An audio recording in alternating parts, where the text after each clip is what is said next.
جلوس معهم والرضا بعملهم وموافقتهم. أصحاب الأهواء يعني عنده هوى. الهوى ما تميل إليه النفس. الهوى ما تميل إليه النفس. الإنسان دائما يعالج نفسه. يا إخوتاه، والله أعظم شيء يجاهد نفسه هذه.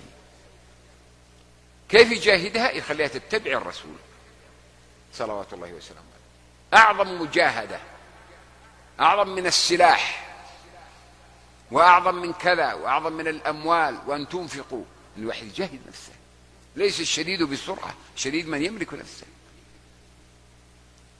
يجاهد نفسه، يجاهد هواها. فأما من خاف مقام ربي ونهى النفس عن الهوى. الهوى قد تميل إليه مع قومك، مع جماعتك، يستفزك إما بمال، إما بجمال، إما باللسان كمان، خصوصا اللسان. الله أكبر. خصوصا اللسان والبيان. إن من البيان لسحرا. قد يكون رجل عنده بيان ويجذب الناس، عنده صوت يجذب الناس، وعنده باطل فيجذبهم، يلبس الحق بالباطل. هذه المشكلة. فيميل الناس معه مع الهوى. إن لم يكن ذا حصانة وذا توفيق من الله جل وعلا حتى يوفقه ويثبته ويسدده.